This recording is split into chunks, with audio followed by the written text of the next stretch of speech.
Let's go, people! Let's go! It's Prognosis negative time!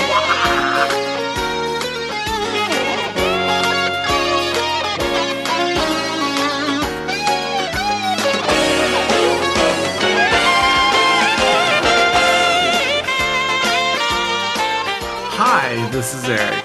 Hello, this is Isaac. And welcome back. It is Prognosis Negative. Since the last episode we recorded and put out, I came across something that I completely forgot existed, and that would be something called Tron the Next Day, which was previously and only previously available on the special features on the Blu-ray for the Tron Legacy release. So, Isaac, you can go ahead and explain what the heck this is anyway for those who perhaps have never heard of Tron the Next Day. Well, yes, we are doing Tron the Next Day as well. Like we are doing it tomorrow, so that, Oh, that's tomorrow? No, I mean, like, we are doing Tron the Next Day as in tomorrow, right? Like that's because we're watching Tron again tomorrow. Okay, now I'm confused. So play on words, I'm saying, because we're doing more episodes tomorrow. So I'm like, yes, we are watching Tron the next day. Okay. Forgive me. Sorry, I had to humorously. Isaac just threw my brain for a I know. loop. I'm sorry. Okay. I'm on track again. Yes. Forgive me. This is I don't know. Like, Eric, you're still. I would love to probe Sean and Caleb over this as well. But you're here as well, which is good. In our current in the current day as of this time of recording, what are special features like in home releases in the home video market? What are home video release, or what are the special features like on said copies? Not like home? This. For starters, I didn't think so. So, okay, if we want to start here with what are these types of supplemental features, or VAM, as we like to say in the Doctor Who podcasting sphere. Okay, so briefly, I say briefly, I'm going to make it a little bit longer than briefly. But when DVD was a new format, when it was brand spanking new, circa 96, they were very basic, like static menus. You just select, a chapter or hit play, just similar to how full-size Laserdiscs were for the most part, like in the 90s and prior. That's what the very first DVDs were like. But then, and I remember it was beginning around when James Cameron's Abyss was released on DVD, which was circa 2000, 2001. That was one of the first DVDs where they were like, we're going to give you like the goods. Like, we're going to really add value to this presentation. Fully animated, like 3D generated, like transition screens when you go from one menu place to the other. And, you got to like click around the screen, almost like you're playing a CD-ROM video game. You got to click around the screen and find the little hidden passageway that takes you to the special feature. So that was circa 2000, 2001, where they were trying to up the game and add value to the format. But let's fast forward to around the time this came out on Blu-ray, Tron Legacy, 2010. I want to say this new trend kind of started with the first live-action Transformers movie, where... And what the new trend is, it's basically viral marketing. And I remember Transformers live action being one of the first, where you were at the movie watching whatever movie circa 2007, 2006. And this trailer came on and it looked like the Mars rover. And it was, traversing the surface of Mars, but you had no idea what it was. Like, this trailer just came on, it didn't say anything, there was no text, you just saw you're on Mars, and then eventually at the end there's like something that looks like a transformer, like quickly in frame taking out the rover, and then it's like, coming soon, Transformers. You're like, oh my god, this is the Transformers movie? Like, because you didn't know what you were watching. So that was one of the first of those type of viral ads. And then when Cloverfield, the original, came around, what was that, 2009? That's when they really upped like the whole viral marketing game, where they're putting stuff out all over the web that didn't necessarily say Cloverfield up front. It would just be like you're watching something and you don't know what it is, like some random found footage or something. And it wasn't until the end, or maybe not even at the end, but later you found out, oh, these are all viral marketing ads for Cloverfield. So, especially after Cloverfield did such a huge, like, underground viral marketing scheme, then it became really trendy for 2 or 3 years for like all or many major movies to have their version of these viral marketing things. And so that's why this makes sense to me that this was produced. I don't know if this was originally released on the web or something and then later eventually on the Blu-ray, but this was just really common in this general era of 2010. That's also the same time that web series that went along with a main series, like Lost, for instance, where you had the main show, and then like during the summer between seasons, it'd be like, oh, we have like uh, a 6-part web series, which like with like 3-minute episodes. That was just the heyday of that kind of stuff. Most of that is all dead now and has been dead a long time. And most newer Blu-ray releases for like the last, I don't know, 6 or more years, it's usually bare bones type of supplemental material. It's only when you have something from a boutique studio like Criterion, where you actually get like real decent, mini docs and interviews and stuff like that. But on most mainstream stuff that is just released from the big studios for nowadays and for years, you just get like puff pieces and little things that give you little insights but don't really go in depth. You get a lot of stuff taken from like when the actors or producers are on like the promotional tour. So it's usually pretty scant. And, well, not even just that, but from, the start, as you said, from like around 96 to now, we've gone full circle. So it looks like we've ended right back where we started, with everything becoming bare bones and bland. Pretty much. That's Although, Epilogue, because everything is predominantly digital now, obviously streaming, but some people still do want to buy a digital copy only. So at least a positive thing, if in the digital world of media, is in the last, I don't know, since everyone started having their own service like Apple TV, etc., Paramount, or the other movie streamers like Fandango at Home, formerly Vudu, about 4 or 5 years ago, just before COVID, they started adding the supplemental features that you would get on the physical copy. Now, when you purchase on certain sites, that will be included in your digital purchase. So, for certain big movies, like let's say a Star Wars or something, you purchase it digitally, but at least you'll get like 5 or 6 features that would be on the physical disc. I mean, that's not better than physical media, but it's better than not having special features at all. The special features these days are different languages, and if you can have subtitles or not. Yeah. So I'm glad we got that all squared away, but what is actually the next day if one was to watch it? Well, the next day is Monday if we're recording this on Sunday. Who's on first? Okay, sorry. I wasn't on first, that's for sure. I was out, and who's out is... No, who's on first? I know. I said I'm out.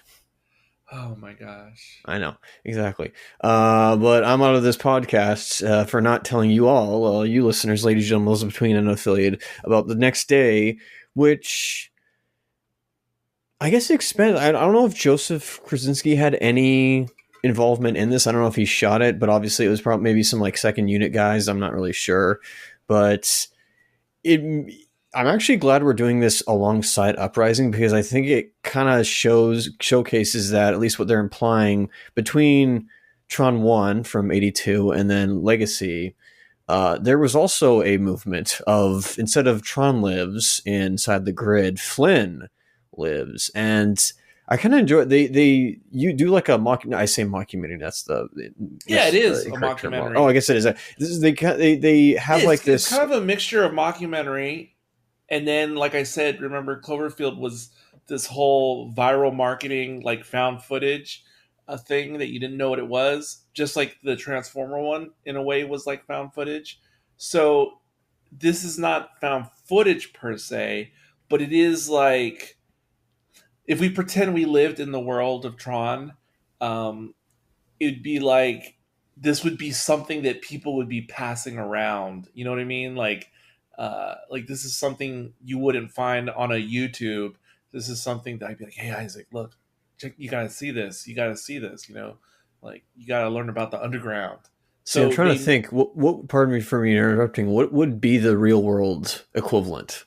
Because this seems like after the fact. But was there ever a thing between each year that they were talking about? Was there ever something like that where that existed? Of they were sharing something around, not a virus necessarily. Well, yeah, in a way, this goes into another conversation that we were just having off the podcast recently, where I was explaining to you about how things would get around prior to YouTube being a thing, prior to even torrents being a standard format for sharing large video files. Um, People would just get files that would usually be like 15 megabytes or smaller, even if it's video, like 15 megabytes or smaller, and you would literally email it, and hopefully it didn't go over, because back in the day an email attachment couldn't be larger than like 5 or 10 megabytes, so you would just literally email it to somebody. Or back when we used things like Yahoo and AOL Instant Messenger, you would use that for whatever its threshold was of file size. But that would have been, circa 2000, circa 2001. That's how people were sharing digital content.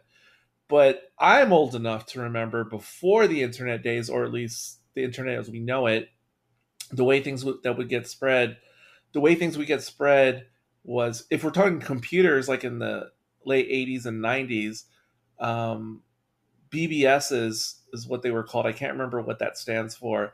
But BBS, before the internet as we know it, BBS was the way computers could link and talk to each other through the phone lines, through the old phone modems. The thing is, though, it was like an early form of the internet, but it was like only people who were computer tech savvy really know how to use it. It's not something the general public would really use. It was just like kind of mainly computer nerds and computer geeks. And it didn't have the full functions, obviously, of the internet, but there was a way to connect to somebody else. But it wasn't like a graphical experience. It was all a text experience, like just plain text, not like the kind of text we're used to on a web page. I mean, literally just text. So there was that. But then even prior to that, and I'm also old enough to remember when things like fanzines, that's how things would go viral in, say, the 70s and 80s. People would basically make their own little fanzines, which would be like, you get a standard sheet of paper, 8 by 11 and a half, and you fold it in half, and you can make like a booklet. And a fanzine could have maybe 10 pages, 5 pages folded in half, and people would hand write them and draw the illustrations in the cover, or they would type the insides, but they would literally produce them themselves and then Xerox duplicate them, and literally you would send things around. So in the 70s and 80s, people would send around like actual physically made fanzines on whatever subject. Like we could be like into a Star Trek thing, and maybe I produce a fanzine and I have a mailing list, a physical mailing list, and I send out like 100 copies around the country. And then someone would get it in Cincinnati, Ohio, and they'd be like, oh, this is cool. And then they copy it with a Xerox machine and share it with their Star Trek friends in Cincinnati. Or the same thing was done with audio cassettes. If you were like a small independent artist or you just had some information to put out. So yeah, that's how things worked before the internet. And that was definitely a thing that, just like how people used to invest a lot of time into making mixtapes and things like that, like fanzines were like a labor of love. Yeah, I guess in a way, like this mockumentary makes it seem bigger than it was. Like this, movement that was going on between when Flynn disappeared in '89 to 2009. So it just I think documentaries kind of make that a lot bigger. Like these guys wouldn't get a lot of action. I say action, but they wouldn't get a lot of news channels, I guess, onto their cause. I believe it was just stuff happening in the background, it would seem. So it is. I don't know who it is that's directing this, in universe, who's doing this documentary, unless it's to coincide with. I assume this is post Legacy, by the way, right? This is after Sam has returned to the real. Yeah, I guess because Alan says that he's now. Well, it's literally the next day. Wow, look at that! Now you Sly Dog, you caught me monologuing. I mean, that's why it's called the next day. But even though it primarily takes place the next day, the footage is obviously things that happened in the Tron universe leading up to the next. In the real world, of course. Nothing. Yes, of course. It is just funny, because this whole we've only had snippets of what this world is like, other than stuff from the first one, but there's never we have no idea what's been going on in this world versus now we've been watching Uprising, and there's a lot more happening beneath the surface of this world, which is cool, and stuff even beneath that surface, which we'll get into in one of these episodes. But I don't know, I forgot about Ram. I completely forgot about Ram, and it's that was, I assume that's everybody forgets about Ram. Exactly. I assume that was the actor who portrayed him back in the day, so that was pretty cool that they brought him back as well. 100% cool. And that's why I couldn't believe that I forgot that this existed until it came up like a day or two ago as I was looking at other Tron stuff on the YouTubes.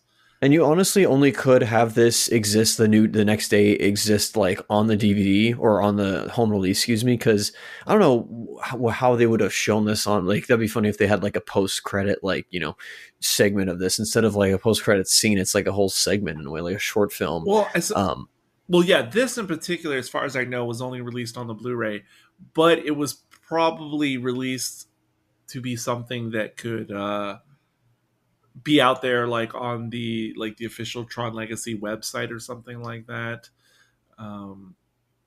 That's probably would have been and another thing I was thinking about after stumbling across this again the other day was that also keep in mind something that I brought up during our Legacy conversation, which was originally they made this movie without Tron Legacy. They made the movie without the inclusion of oh my gosh, I forget his name now.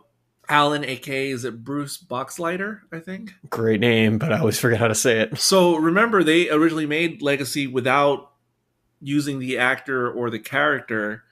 So obviously the fact that there was a fan uproar and then they did include him in the movie, obviously if it wasn't for that, then none of this would exist in the way that it does. So forget about Ram. You wouldn't even have Alan if it wasn't for, them retroactively adjusting the movie itself. And it's not I don't know if this you would call this the closing the door as well. This is not giving me anything that was, a follow-up or anything like that. I don't know if this was also meant to, because I don't know by when Disney puts out the Blu-ray of Legacy, I don't know if they are 100%, we're not doing a trilogy with this series now. We're not making 2 other films after this. So I don't know if this is the last project they make of Tron, or if it's just oh, maybe you'll see Rem in the next one. Oh yeah. Yeah. And probably no commitment, since this is technically not considered canonical. Well, I So it's consider like, canon blasphemy. oh, and trust me, Legacy did pretty good. Like, it wasn't complete gangbusters at the box office, but it was not a flop either.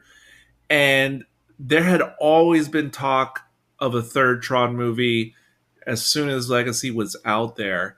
Um, you know, like, there wasn't any concrete uh, statement or anything, but people kind of assumed there would be a third Tron movie, maybe 3 or 4 years later after Legacy. So it definitely seemed like it could be a possibility. And definitely, I'm sure Disney wanted to do it, especially if Tron Legacy had been even bigger than it was, then absolutely it would have happened. And I was just thinking, and then kind of winding this down, because I'm already surprised how much we've spent on the subject. But another thought I just had, just listening to you talk about this and how it's like a mockumentary and learning more about the real world of the Tron universe through this. Um, I guess in a little bit of a way, even though this is all fantastical, like this underground society and like a cult of Flynn in the real world, quote unquote, in his absence. Not directly, but indirectly, it kind of reminds me of people like me, and especially of my generation, who we were young when first Tron came out, but it was like imprinted on our brains in terms of movie experiences and whatnot. And we were just kind of silently holding the torch, you know, all through the end of the 80s and through the 90s. Like, me and people my age and my friends, like, we were always aware of Tron. It was always there. It was like never forgotten in our minds. Even though there wasn't really like Tron video games or toys or anything related to the IP throughout, the rest of the 80s and throughout the whole 90s. So it's almost, this isn't a little bit mildly like reflective of, like, we were the real life version of like the Tron Lives movement in our real world. It was always there, even though it wouldn't show up even as like a cameo in a video game like Kingdom Hearts. I mean, until that era of video games.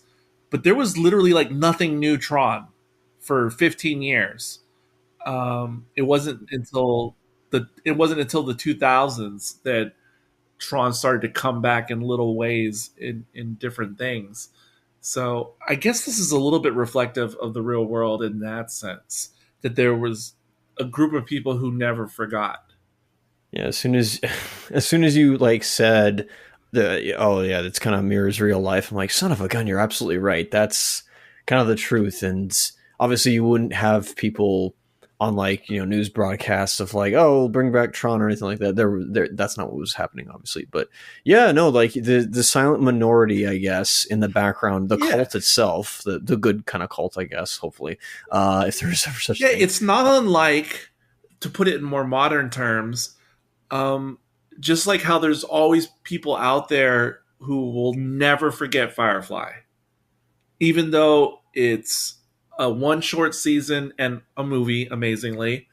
Even though that's all there's ever been, um, like, there's people who still call themselves browncoats at sci-fi conventions and things like that.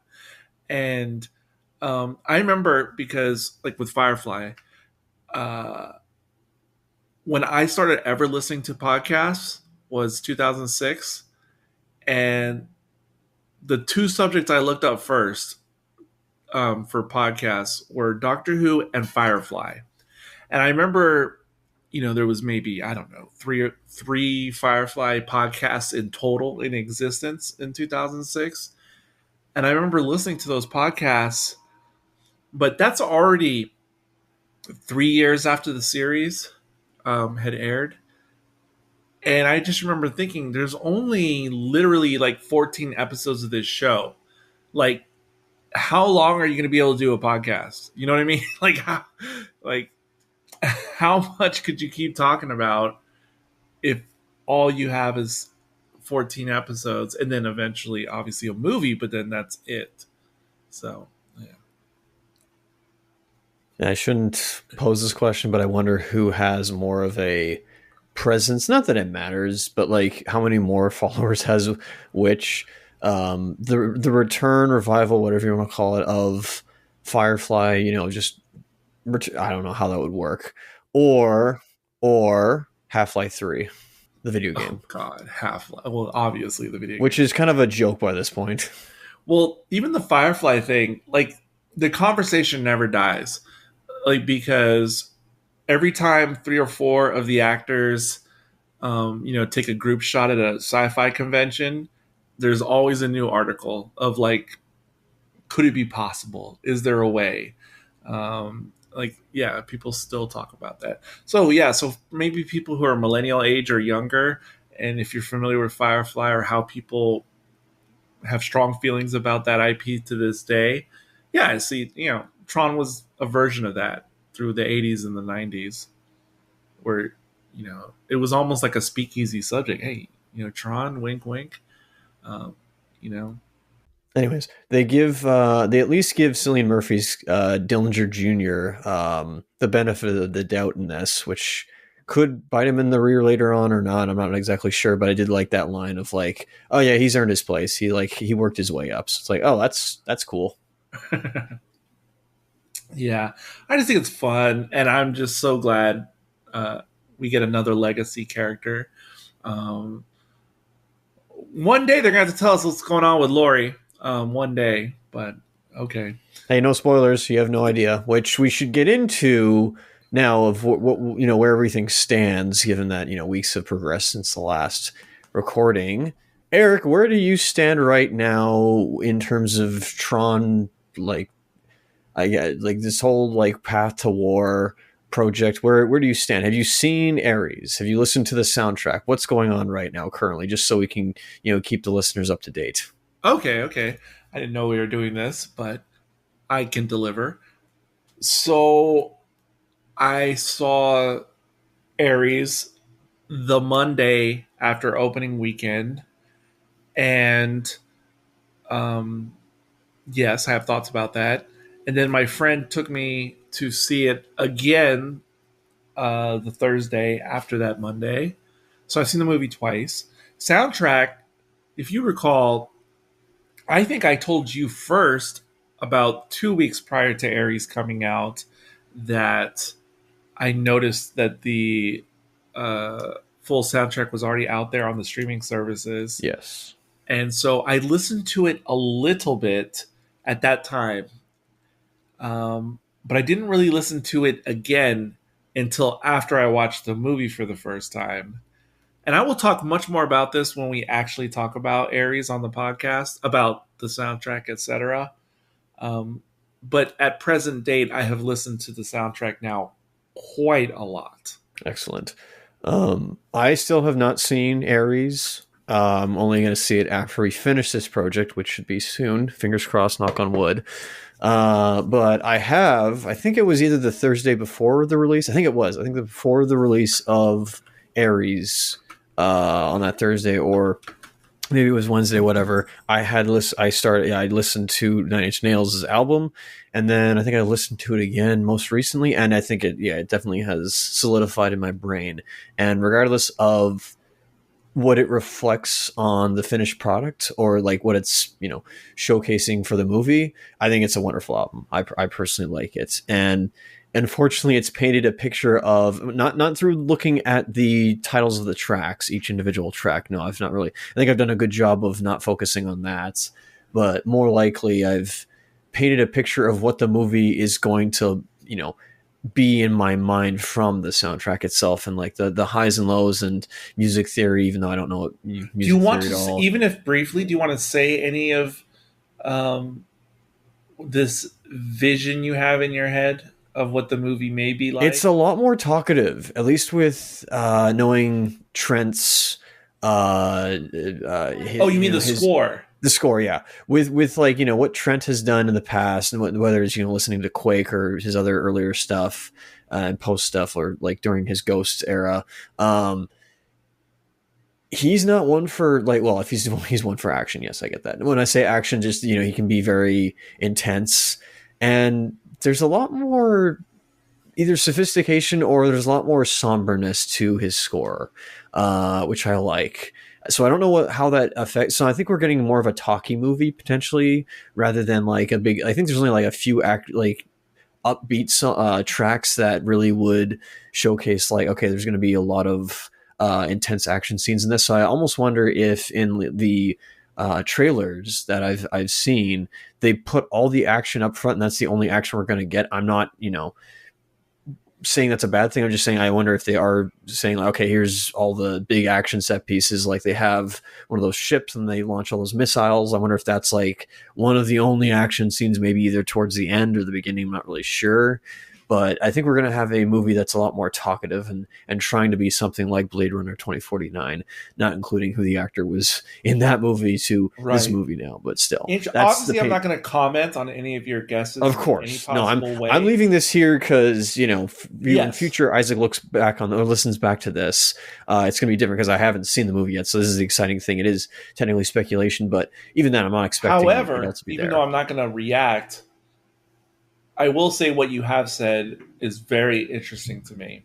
That's fair. And it adds even more to me anticipating our discussion on Ares after you have fully seen it. Yeah, I feel like they're going either between the grid and the real world. There's going to be something's going to happen. There's almost like we're going even further. There might be even like a third world potentially. I'm not exactly sure. Or maybe almost we're seeing levels like even like perhaps inside of the grid we create a new grid. There's a grid within a grid almost. We're going like full on. I don't even know if you want to call it. You sound like conspiracy theorist. Theorizing. You sound like conspiracy theorists. Me, after I saw the second Matrix movie, I remember talking to my podcast friends at the time, and my brain was just like speculating all these crazy possibilities of what the third movie could be. Turned out I dreamt up something much bigger than the third movie. Of course. But my brain was on overdrive thinking of all the possibilities.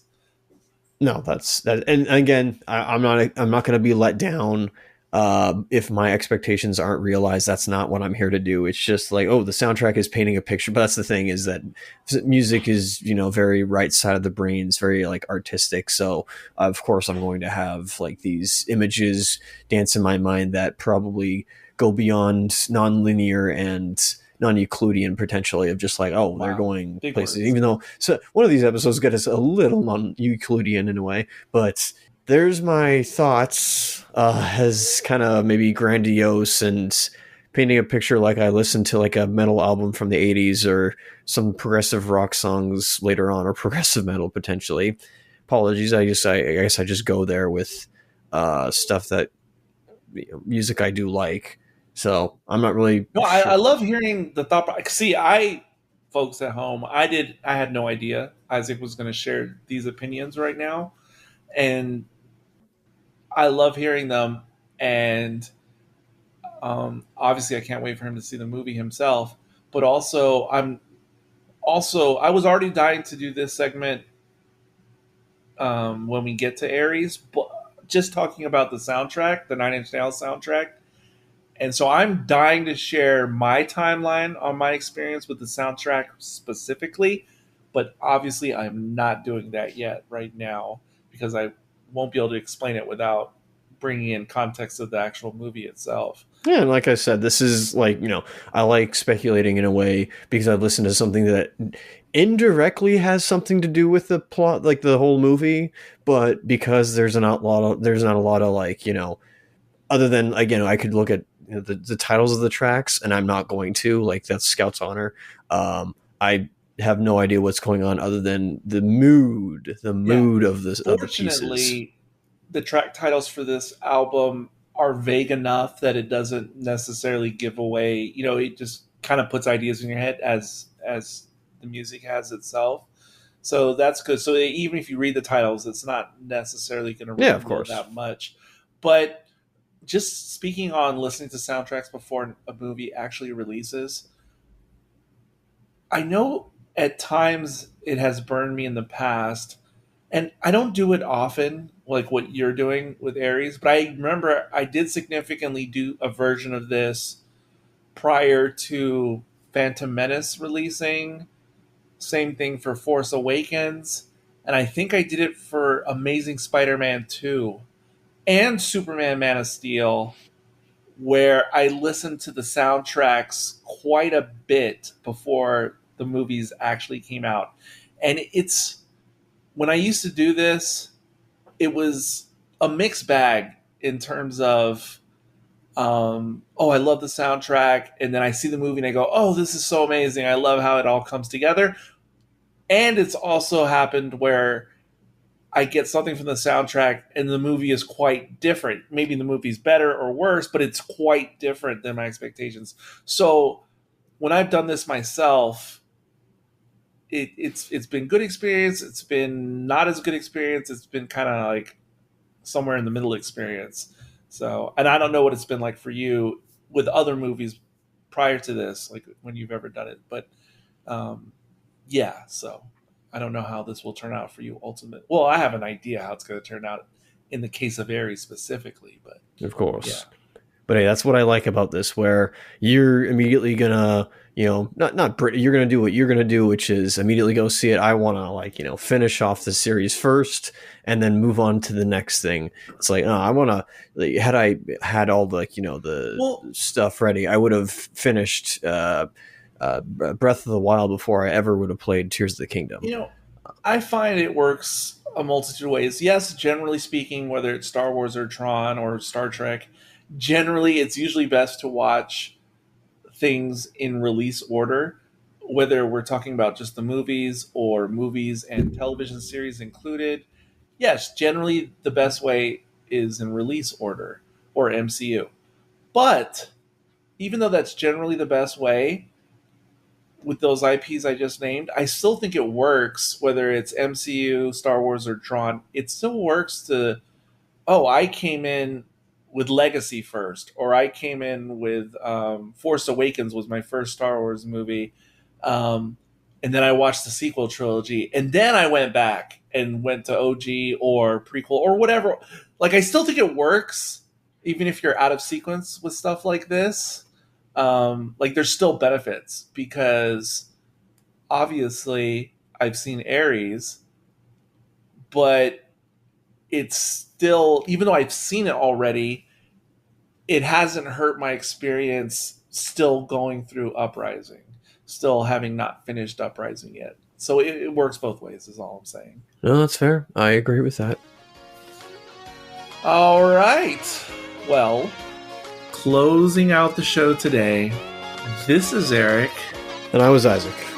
And until next time, end of line.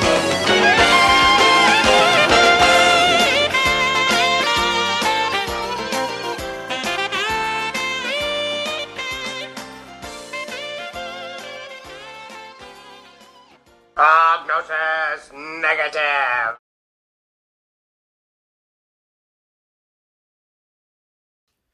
Yeah, no, I think you could tell right from the trailer that this thing was not going to make any money. Sometimes you can just tell, the trailers, it'll be like, it's a bit too nebulous. They're not really telling you what the story is going to be. They're just giving you these images. And yeah, I especially think this Tron Ares first trailer, it had no, at least for me, it had no connection. It didn't make me excited. It was just kind of like, oh. And then just the name Tron being on it. Me and Isaac have talked a lot recently about kind of the legacy of Tron and me kind of questioning, why does Disney keep thinking that this is a franchise that is ever going to be mainstream? Because every time they've tried, it's been pretty clear that the audience has rejected it. Like, okay, this Tron thing, yeah, sure, it has a very niche, kind of small fan base, cult fan base, but these movies need a bigger budget than that fan base is able to serve. It's to cover the costs of these colossal movies. And even Tron Legacy, when that came out, they were making it for fans of the 80s movie and kind of an introduction to a newer audience. And the fans for the 80s movie did show up, but at least when I went to go see it, I mean, the theater was filled with young people, from my memories. And at least my friends at the time, none of them had seen Tron really. I think maybe one or two of them had, but otherwise it seemed like it was mainly new people coming in, and I don't think it really made any long-term fans. I think it came and was pretty quickly forgotten. Maybe again, some of the people who were there for the original Tron, that kind of niche fandom, they embraced it and loved it, and I liked it. Especially that score from Daft Punk, really loved that. But the movie itself, it had some of the similar flaws from that first Tron.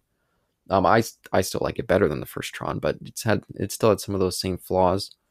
But yeah, I'm just always continuously baffled by Disney, being convinced that this is a franchise that's ever gonna, have a standing amongst the popular zeitgeist. I don't think Tron's ever really gonna appeal to the mainstream. So prior to recently, I basically 100% agree with what you just said about Disney's attempts to try to revitalize it, or why would they even go back to the well, so to speak. So I've been like in complete agreement, more or less. But due to what me and Isaac have been doing, and me going back and not just rewatching Legacy, because I already do that anyway, but doing additional research into Legacy and looking into things again, and then now having seen the new movie and reading reviews about the new movie and reflecting on all of it, um, my opinion has changed a little bit. I still agree with what you just said. That's true, but I see it differently now because of the recent research I've done and watching the newer movie.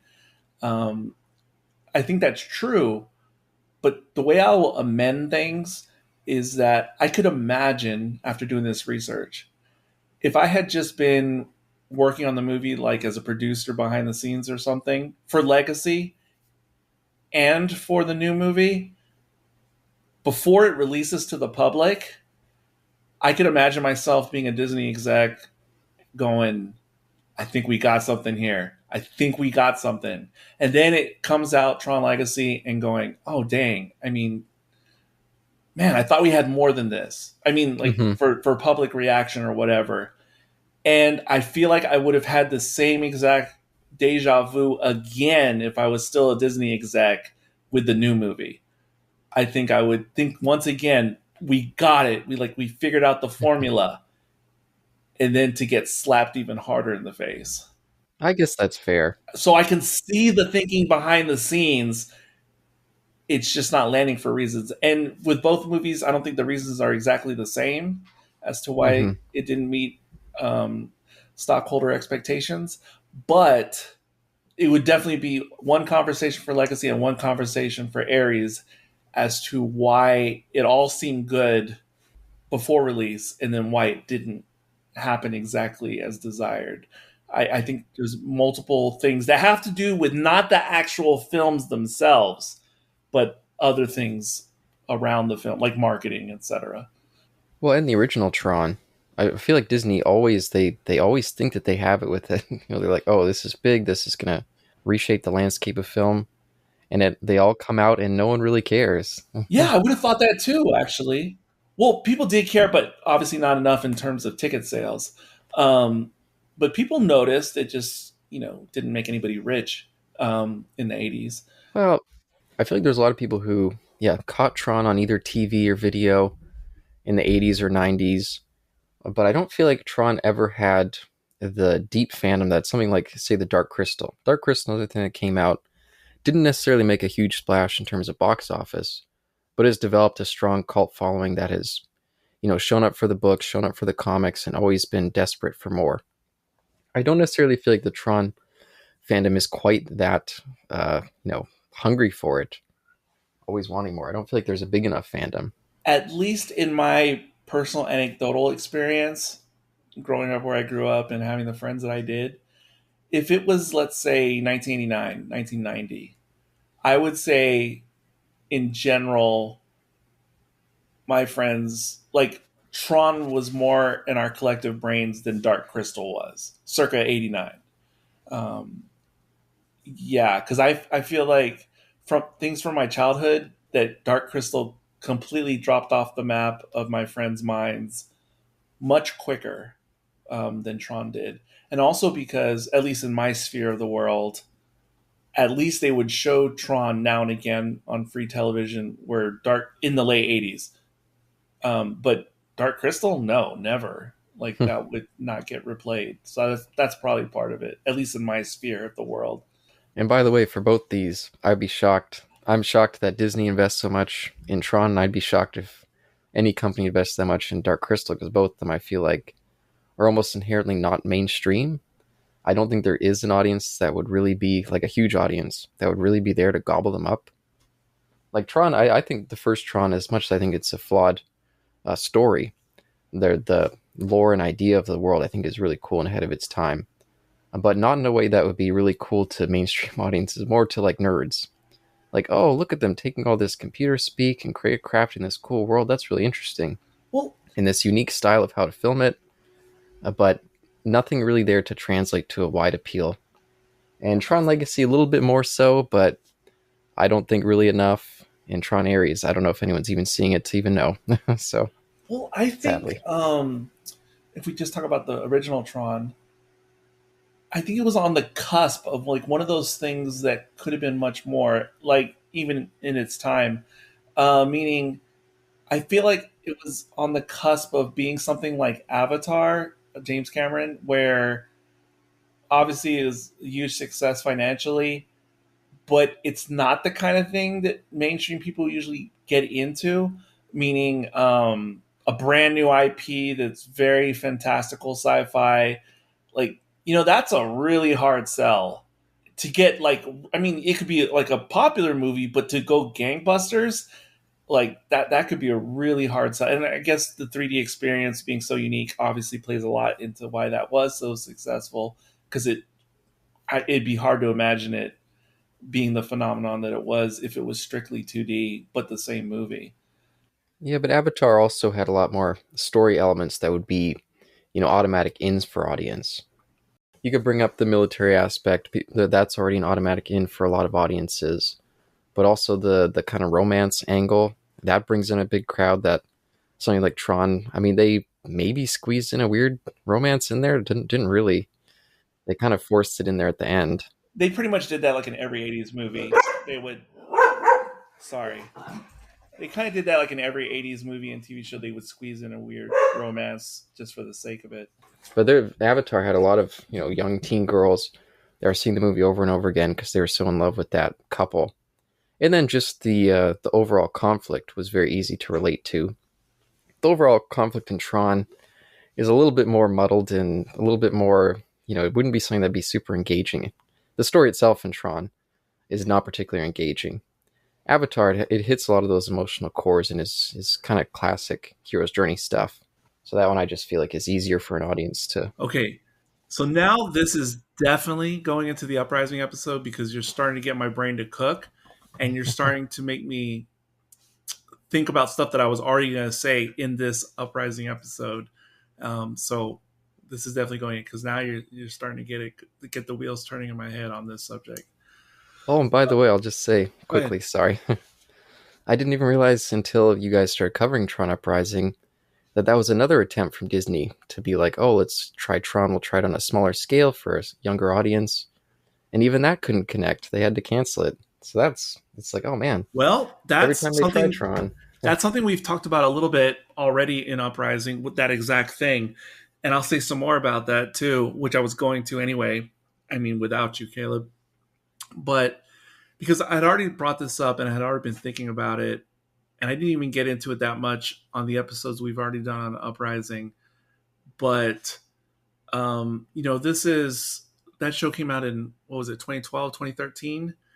Mm-hmm. And this was definitely where Disney was looking for like some IP that it could really expand upon, whatever it could be. And they're going to the well or looking at new things, and they have the Legacy movie that that did some success. And this was what I really think Tron Uprising. What I really think Tron Uprising was Disney, like early attempts of proto Disney Plus. I think before Disney Plus existed, they were already trying to foster that model, and they made Uprising, obviously, and they kind of put a lot into it before it ever released, in terms of production and the animation studios and the involvement of so many quasi A-list voice acting. But unfortunately, they completely bungled it, and I haven't fully explained this on the podcast yet, but it came out on Disney XD, which was a cable channel that primarily had animated content for kind of 10 or 11 years and younger, was almost all their programming. And they made a big deal for the premiere episode of the series. But right after that premiere, they completely buried it on the schedule. Oh, no. And not only that, this is the other huge bungle.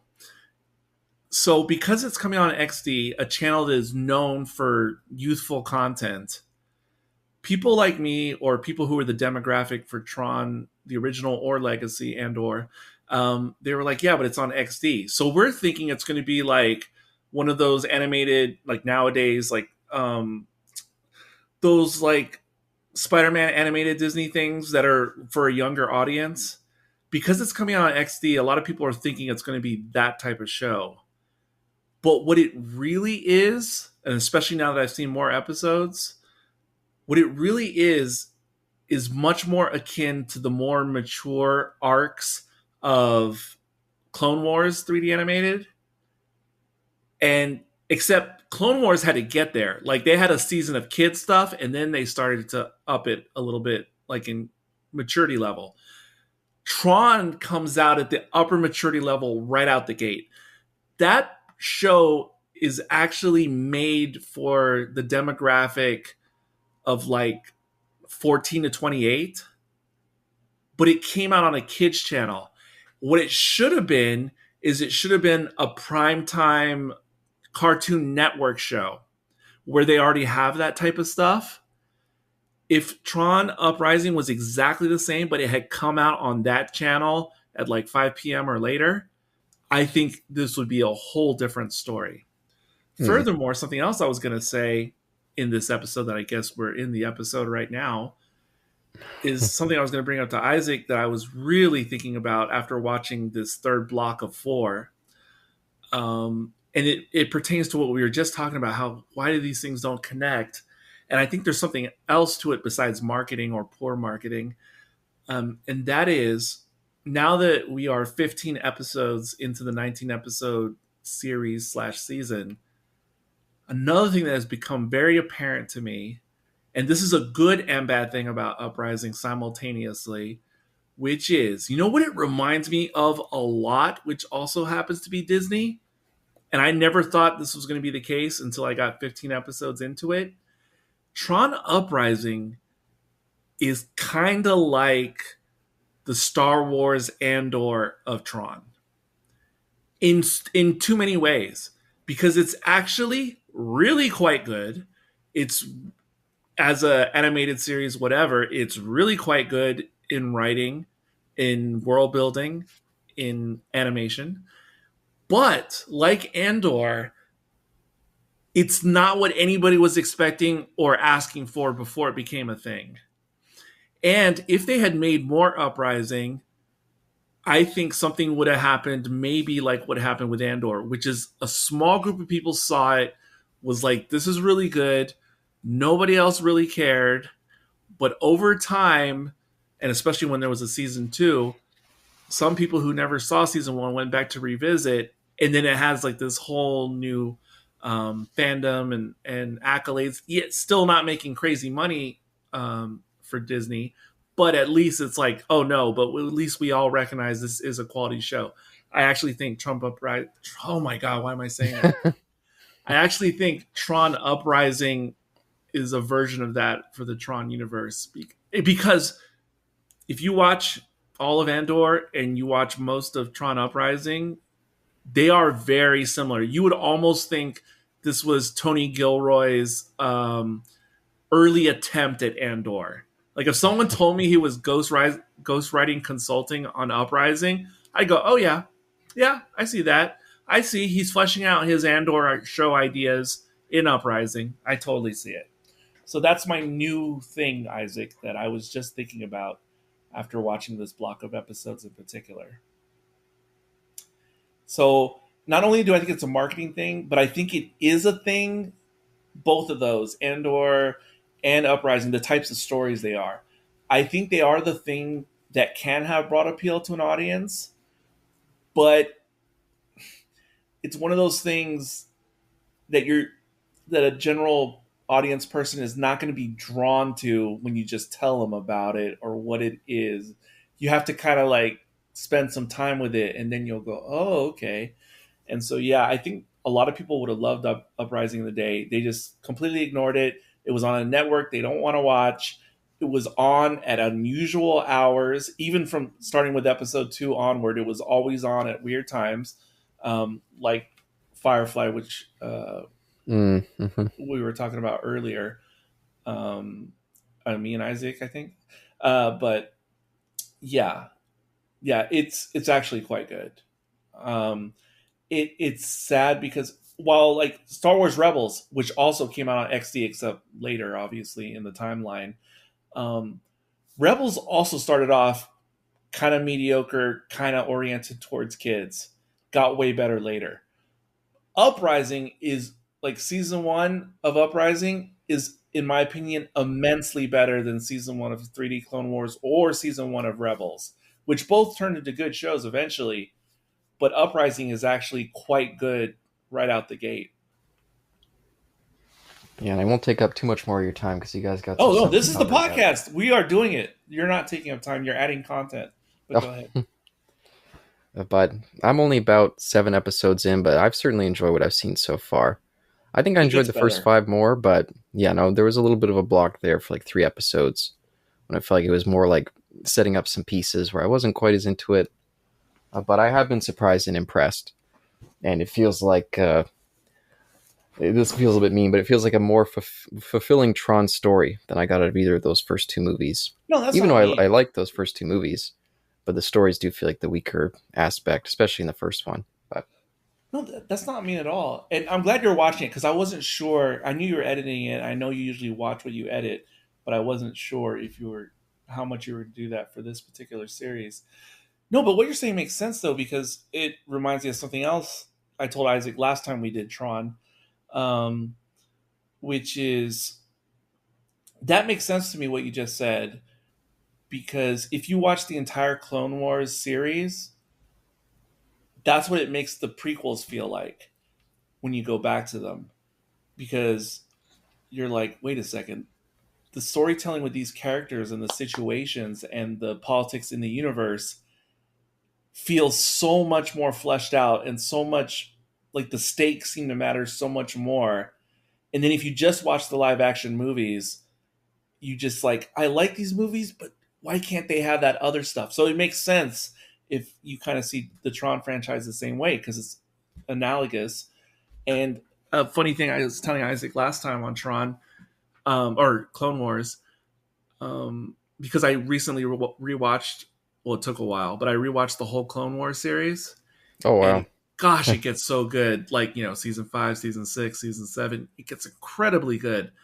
And so I finished rewatching it, and I went back and watched Sith, and I was telling Isaac, what's so funny when you start watching all that good Clone Wars stuff, when you go back and watch the actual prequel movies, it feels like what happens when Disney makes a live action remake of one of their animated classics, and you're like, oh, I love the original Aladdin. And then you watch the movie and you're like, oh, okay, I guess. Or Beauty and the Beast, Lion King. That's what it feels like to watch the actual prequel movies. Is it feels like Disney did a live action remake of this amazing animated show. And it's like, yeah, it's kind of the same thing, but it's kind of not. And I just think that's weird. that is an actual, because you're like, yeah, It's cool seeing Anakin live action, but he's not really like Anakin in the original animated series. Uh, Um, boy, oh boy. it's that's just how good Clone Wars gets. I swear, it gets so incredibly good.